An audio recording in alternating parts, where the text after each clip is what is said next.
Il s'agit de notre présentation sur le travail de synthèse en recherche en formation tout au long de la vie. Ce travail a été réalisé par Xavier et moi-même, Anastasia, dans le cadre du Master 1 Sciences de l'éducation et formation des adultes. À travers cette présentation, nous évoquerons le concept de formation tout au long de la vie et les différents processus clés qui font partie intégrante de ce concept. Tout d'abord, nous allons commencer notre exposé par une présentation du concept de la formation tout au long de la vie. La formation tout au long de la vie permet aux individus d'avoir accès à une multitude d'offres et ce, de manière perpétuelle, pour se former de manière informelle, donc c'est-à-dire en dehors de toute institution scolaire, ou alors de manière tout à fait formelle dans un établissement d'enseignement. C'est un processus qui permet de tirer parti de toutes les opportunités pour se former au service de plusieurs intérêts personnels. Ce concept n'a pas vraiment de définition claire et précise, mais ce n'est pas un concept nouveau. Condorcet en a déjà créé une ébauche.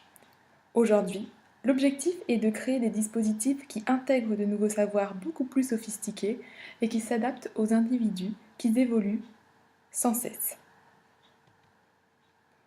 De nos jours, le renouvellement des connaissances et la mobilité professionnelle favorisent le développement de cette notion. Ce concept a été initié dans les années 70 par l'UNESCO, puis ensuite repris par la Commission européenne. Son but est de changer la manière de concevoir la formation professionnelle. C'est un enjeu pour les politiques actuelles. L'objectif est d'améliorer les connaissances ainsi que les qualifications et les compétences des individus. On peut noter que le contexte socio-économique actuel a permis un développement et une diffusion de ce concept assez rapidement. En effet, selon Schwartz, l'économie est en mouvement permanent du fait des différents progrès technologiques. L'éducation des adultes s'impose comme une nécessité économique. Pour Feutry, il faut noter que le stock de connaissances se renouvelle sans cesse. Il se renouvelle maintenant à peu près tous les 7 ans, alors qu'avant, ça prenait une génération. De plus, on assiste à une réelle mobilité professionnelle. De nos jours, la population va changer plusieurs fois de métier. Elle va connaître une multitude d'entreprises et ce, va nécessiter de nouvelles connaissances. Et pour avoir ces nouvelles connaissances, il faut avoir un accès à la formation. De nouveaux outils apparaissent. On a ce qu'on appelle les technologies de l'information et de la communication pour l'enseignement. Ce sont des outils et des produits numériques qui peuvent être utilisés dans le cadre de l'enseignement et de l'éducation. On a également les réseaux sociaux avec la création de groupes de travail en ligne qui peuvent permettre d'échanger beaucoup plus facilement qu'avant. Enfin, pour Carré, on sait que le savoir est une notion du coup justement centrale. Dans la société, on a ce qu'on appelle du développement cognitif qui est primordial pour que la société du coup justement se développe. C'est pourquoi, c'est avant tout pour des raisons du coup économiques que le concept de formation tout au long de la vie va se développer en Europe. Plusieurs concepts sont à prendre en compte dans l'idée de la formation tout au long de la vie. Tout d'abord, on a ce qu'on appelle les enjeux. Qu'ils soient économiques, politiques, institutionnels ou individuels, ils seront développés à la slide suivante. Ensuite, nous avons le concept d'apprenance. Ça signifie se mettre en mode d'apprentissage. Ici, le savoir ne se transmet pas, mais s'approprie. Dumas Hédier parle d'apprendre justement à apprendre. On parle de sujet social apprenant. On apprend par soi-même et par les autres pour actualiser ses connaissances. Ensuite, nous avons l'auto-formation, qui est totalement en lien avec l'apprenance. De nos jours, on attend des individus plus que des connaissances et du savoir-faire technique. On exige aussi de la réflexion et de l'analyse. Ensuite, nous avons l'autodétermination. L'autodétermination englobe la théorie de la motivation, du bien-être psychologique et de la satisfaction des besoins fondamentaux. La motivation, c'est ce qui pousse quelqu'un à agir. Il existe différentes formes de motivation, avec un degré plus ou moins développé d'autodétermination. Et enfin, l'autorégulation. C'est un concept en cycle avec 4 étapes du coup justement primordiales que nous développerons plus tard. L'objectif est d'atteindre ces buts en contrôlant soi-même ses motivations et ses processus d'apprentissage. Il y a des effets bénéfiques pour les domaines biologiques, affectifs, cognitifs, ce qui amène à une bonne santé mentale. C'est un peu l'ébauche du coup de notre plan. Nous allons développer ces 6 points dans l'ordre énuméré. Et pour finir, nous présenterons quelques leviers en formation ainsi que la bibliographie. Le concept de formation tout au long de la vie renferme plusieurs enjeux. Premièrement, on peut parler de l'enjeu économique.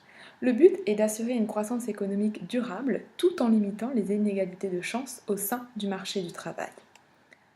L'économie industrielle est devenue une économie du savoir. La société de l'apprenance est clairement déterminée par les connaissances acquises par les individus dans cette société. Deuxièmement, nous avons l'enjeu politique. Le but est de développer des connaissances qui sont nécessaires dans une société. On veut favoriser la mobilité et la qualité du travail. Formation et éducation forment un enjeu primordial pour la compétitivité et la croissance de l'Union européenne. Nous pouvons donc imaginer que dans ce contexte de compétition économique difficile, une économie de la connaissance stable et forte aidera les gouvernements à faire valoir leurs intérêts sur le plan international. Ensuite, nous avons l'enjeu institutionnel. Il faut savoir que pour répondre à ces besoins économiques et politiques actuels, il faut la création de nouveaux instituts avec des outils nécessaires pour travailler et pour permettre à chaque individu d'avoir accès à la formation qu'il désire suivre. Enfin, nous avons l'enjeu individuel. Chaque individu devrait se sentir motivé et disposer des outils nécessaires pour s'engager dans une formation. Chacun doit avoir accès à l'éducation permanente. La formation tout au long de la vie est un concept très large qui inclut la notion d'apprentissage, aussi bien chez les jeunes ou. La formation tout au long de la vie est un large concept qui inclut la notion d'apprentissage, aussi bien chez les jeunes enfants que chez les personnes âgées. Nous sommes donc passés de la formation des adultes basée sur une simple transmission des savoirs à une culture nouvelle centrée sur l'individu qui devient acteur de sa formation. Il devient un sujet apprenant. On veut donner du coup aux apprenants les moyens d'aller chercher le savoir. Nous allons maintenant évoquer la notion d'apprenance. Cette notion a été développée du coup justement donc par Carré. Il faut savoir que ce modèle-là s'approprie et ne se transmet pas. Apprendre est un acte qui est tout à fait intime, propre à chaque individu. L'individu est un acteur, il peut apprendre du coup partout, dans n'importe quel endroit, à n'importe quel moment de sa vie, mais il est aussi auteur de sa formation. C'est à la fois le foyer et le moteur de l'apprentissage.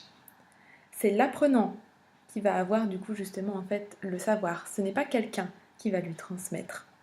C'est un peu le levier de l'apprenance. L'idée principale ici, c'est de repenser la formation des adultes en mettant la place des situations d'apprentissage informelles. Il faut donner beaucoup plus d'importance. Les situations d'apprentissage informelles sont celles qui se passent hors des institutions d'enseignement. Ce sont elles qu'on apprend dans la vie quotidienne, à travers le travail, la famille. Ce n'est pas forcément intentionnel de la part de l'apprenant. De plus, il faut penser à partir de l'adulte en formation et non pas à partir du dispositif de formation idéale. Il s'agit ici de développer des pédagogies ascendantes pour faire émerger différentes théories. Enfin, nous avons la définition de Carré de l'apprenance. C'est un ensemble durable de dispositions favorables à l'acte d'apprendre dans toutes les situations, formelles ou informelles, de façon expérientielle ou didactique, autodirigée ou non, intentionnelle ou fortuite. Mais il faut quand même souligner une certaine critique de la part de Carré. Il faut savoir que les stages représentent 80% des dispositifs de formation aujourd'hui, alors qu'ils sont similaires à un paquebot, c'est-à-dire qu'ils ne sont pas adaptés aux besoins économiques actuels car ils ont des coûts très élevés avec des résultats incertains. De surcroît, la formation informelle ici représente ce qu'on appelle un iceberg. La réalité de l'apprentissage se situe dans la pédagogie informelle. Ensuite, nous allons évoquer un autre point important, celui de l'auto-formation. Tout d'abord, on a l'auto-formation intégrale. L'auto-formation intégrale est synonyme d'autodidaxie. Ici, on parle d'une formation qui est basée sur ses propres expériences et sort de tout cadre institutionnel. Ensuite, nous avons l'auto-formation existentielle. C'est une formation qui met en avant l'histoire de vie. Ici, on entre dans le cadre de la formation permanente. On utilise ses expériences pour se développer personnellement. Ensuite, nous avons l'auto-formation éducative. Dans cette forme d'auto-formation, on apprend au sein d'une formation et de manière autonome. Le formateur ici va servir de guide. Schwartz parle même d'auto-formation assistée. Ensuite, nous avons l'auto-formation sociale. Ici, on apprend à l'aide des autres en dehors de tout institut d'enseignement. On apprend au travers d'échanges et d'interactions sociales. Il faut savoir qu'on apprend souvent seul, mais jamais sans les autres. Enfin, nous avons l'auto-formation cognitive. Ici, il s'agit de la métacognition, c'est-à-dire apprendre à apprendre. Ici, on porte de l'importance à comment l'individu réalise son apprentissage. Ensuite, nous pouvons parler des différentes formes d'éducation. Tout d'abord, l'éducation formelle. L'éducation formelle se passe dans des instituts d'enseignement avec des enseignements qui sont organisés. Ici, l'apprenant, il apprend de manière intentionnelle. Ensuite, nous avons l'éducation non formelle, qui est toujours intentionnelle, qui peut ou non être dans un institut d'enseignement, mais ce sont souvent des activités qui sont porteuses d'apprentissage. Et enfin, l'éducation informelle, qui elle est inintentionnelle de la part de l'apprenant, qui se passe dans des activités de la vie quotidienne, le travail, les loisirs, la famille. Ici, il n'y a pas d'organisation d'enseignement. Ensuite, nous allons développer la théorie de l'autodétermination. Pour Deci et Ryan, l'idée principale de cette théorie est que l'individu tend naturellement vers la satisfaction de son bien-être et le développement de soi. Il existe 3 besoins fondamentaux. Le besoin d'autonomie, donc c'est se sentir auteur de ses décisions et de ses actes. Le besoin de compétence, se sentir capable d'interagir efficacement avec son environnement. Et enfin, le besoin d'appartenance sociale, c'est-à-dire se sentir accepté par les autres et entretenir des relations sociales satisfaisantes. L'individu est en constante interaction avec son environnement, c'est-à-dire qu'un environnement favorable à l'autonomie va favoriser la satisfaction de ces 3 besoins et permet ainsi de rendre la motivation beaucoup plus autodéterminée. Ici, nous allons parler de l'apprenance et de l'autodirection qui s'appliquent à l'auto-formation. Donc on a d'abord l'apprenance qui signifie être capable de diriger soi-même sa formation, quel que soit son âge, le contexte et le type de formation. Et ensuite, on a l'autodirection qui correspond à la capacité du sujet d'assumer la responsabilité de ses apprentissages. L'autodirection comprend différents points. L'autodirection comprend un contrôle psychologique et un contrôle pédagogique. Donc plus le contrôle psychologique est fort, plus la motivation est élevée et plus on a de l'autorégulation. C'est très important pour diriger soi-même ses apprentissages. Et on a également le contrôle pédagogique qui doit lui être faible pour que l'autodirection s'exprime pleinement. Il faut avoir une liberté du coup justement en fait de choix et donc une notion d'autonomie. L'autodirection provient d'une motivation autodéterminée et des stratégies d'autorégulation. Ensuite, nous allons parler de la motivation. La motivation, c'est une notion assez floue. On n'a pas de définition précise. Cependant, il y a un réel regain du coup justement en fait d'intérêt pour cette notion. On le retrouve souvent à travers de nombreux courants, que ce soit à travers des courants basiques comme le classique, l'humaniste, ou encore dans la théorie subsistance, relation, progression. Ici, on va chercher à expliquer de quoi est faite la notion de motivation, et une des réponses, c'est le besoin. Ensuite, on a le courant de recherche comportementale. Ici, on va retrouver la théorie de l'autodétermination de Deci et Ryan, avec aussi la théorie des satisfactions des besoins. On cherche ici à comprendre ce qui mène l'individu à agir. Ensuite, on a le processus. Dans cette forme de motivation, les facteurs personnels sont pris en compte. Un comportement motivé, c'est le résultat d'un choix entre plusieurs comportements possibles pour avoir un maximum de satisfaction. Et enfin, on a le système global. Cette forme de motivation met en lumière la notion primordiale d'expérience.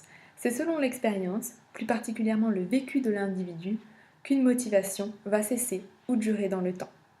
On va retenir une définition.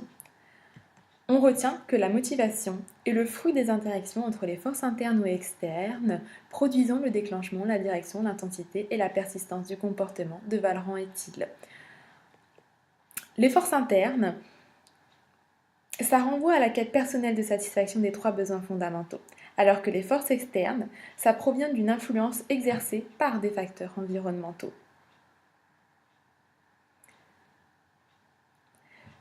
Pour définir la motivation autodéterminée, on a ce qu'on appelle une interaction entre des forces internes et des forces du coup justement externes. Il faut savoir qu'il existe des forces externes positives qui vont servir à satisfaire les besoins fondamentaux et d'autres négatives qui vont gêner leur satisfaction. Donc les interactions entre ces forces vont pousser les individus à agir. C'est ce qu'on appelle le déclenchement. Ensuite, on va diriger ces comportements dans le sens qui convient vers un but à atteindre, c'est la direction. Ensuite, ces forces vont fournir l'énergie pour accomplir les efforts physiques, cognitifs, émotifs. Pour ces comportements, on parle d'intensité. Et enfin, elles permettent de maintenir dans le temps la direction et l'intensité de ces comportements. C'est ce qu'on appelle la persistance. Donc les principales idées à retenir pour la motivation autodéterminée, c'est que il existe clairement plusieurs types de motivation. Et naturellement, l'homme dispose de la motivation, de la curiosité, mais on peut également observer de la passivité chez l'homme. Pour un épanouissement total de l'individu, on a besoin de satisfaire 3 besoins fondamentaux qu'on vient d'expliquer. Enfin, la motivation va résulter d'interactions entre des forces internes et des forces externes. Dans cette théorie, on considère que l'homme intègre naturellement des comportements qui ne le sont pas à la base. Et cette théorie va se baser sur le concept d'intégration organismique, c'est-à-dire à partir de trois types de motivations sur un continuum d'autodétermination. C'est-à-dire que les motivations vont être définies en fonction du degré avec lequel le comportement est volontaire. Donc les 5 premières formes de motivation sont des formes extrinsèques. On a d'abord la motivation. La motivation, on a affaire à un individu qui sera passif, en inaction, et il n'y a pas d'ici de régulation. Ensuite, la régulation externe. Ici, l'individu agit pour éviter une sanction ou il répond à une pression extérieure. Ensuite, on a la régulation introjectée. Ici, l'individu va subir une pression et il agit tout simplement par culpabilité. La régulation identifiée. L'individu va adopter son comportement par choix. Ensuite, nous avons la régulation identifiée. L'individu, ici, va adapter son comportement par choix. Il va agir car il pense que l'objectif à atteindre sera bénéfique pour lui-même. Enfin, la régulation intégrée qui est la dernière des motivations extrinsèques. Ici, l'individu va adopter son comportement spontanément, en adéquation avec ses valeurs. Et enfin, on a une motivation intrinsèque, c'est la plus autodéterminée. C'est un comportement qui est déterminé par plaisir pour satisfaire ses propres besoins. En formation, la motivation s'exprime par une perception d'efficacité personnelle, une perception du futur et des libres choix à l'égard de sa formation. Maintenant, nous allons évoquer le concept d'autorégulation. C'est la seconde dimension de l'autodirection.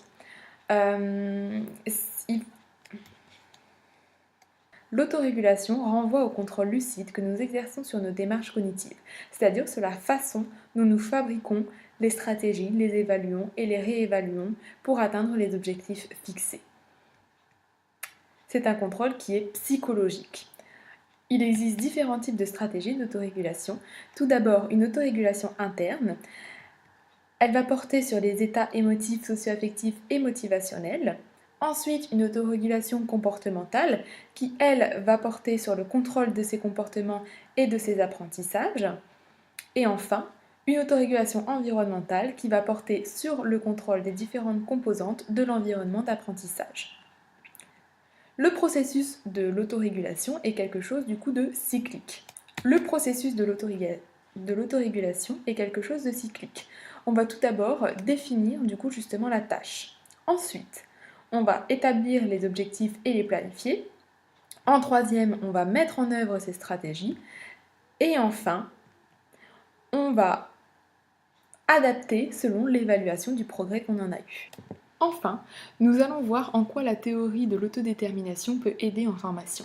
Il faut d'abord rappeler que l'autodirection est la somme d'une motivation autodéterminée et de stratégies d'autorégulation. C'est une rencontre de l'individu et de son état autodirectionnel avec le dispositif de formation. Le tout va constituer une configuration plus ou moins favorable à l'apprentissage autodirigé.